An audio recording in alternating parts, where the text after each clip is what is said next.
You mentioned sweepstakes and the sense that maybe we're on the downward trajectory there. Could you just sort of talk a little bit about where you see that sector? iGaming? Sweepstakes. Yeah. Oh, sweeps. Oh, yeah, yeah. Okay. Well, look, I mean, I think we've all seen a plateau, right? So everyone was making as much money as they could in sweeps when it was unregulated. Now, more and more states are either banning it by legislation, being very aggressive in enforcement, either through the gaming regulators or state's attorney general with litigation, cease and desist, investigation, and now we're seeing more states where their gaming regulators are going after sweeps indirectly.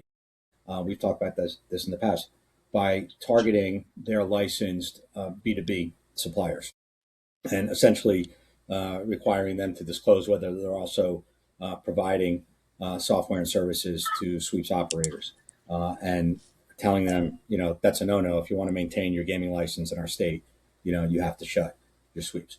So there's a plateau. Um, Obviously, the aggressive enforcement is in the states where there are stakeholders that are pushing for it, right? So, whether it's states that have land-based casinos or that have iGaming or some other form of gambling, and those guys who are paying taxes and paying license fees are saying, "Hey, you need to do something to stop this unregulated competition."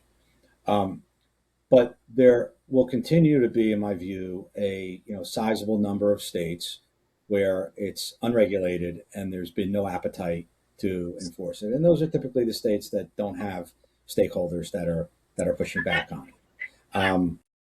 But on the other hand, um, we're also seeing operators being subject to, like in California, significant financial exposure in litigation by the government, by the state, not so much these private class action cases, and also B2Bs that are withdrawing because they just don't want to take the risk.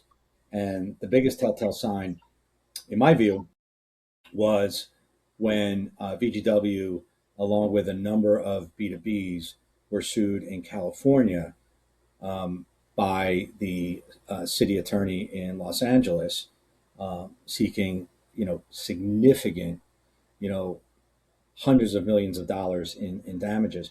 That you had B2Bs that have no presence in the U.S. and are not licensed in the U.S. and probably have no intention of ever entering the U.S. market. That heretofore had been thumbing their nose at any sort of sweeps enforcement in the U.S. Have withdrawn completely from the sweepstakes market in the U.S. Primary example of that is um, what was it? Pragmatic, right? One of the largest B2Bs with no presence in the U.S. has said, you know what, I'm done. We're done with sweeps in the U.S. So I think it's plateaued. I think it's going to continue to shrink slowly. More and more states are going to pick off predictions, but I don't think it's ever going away.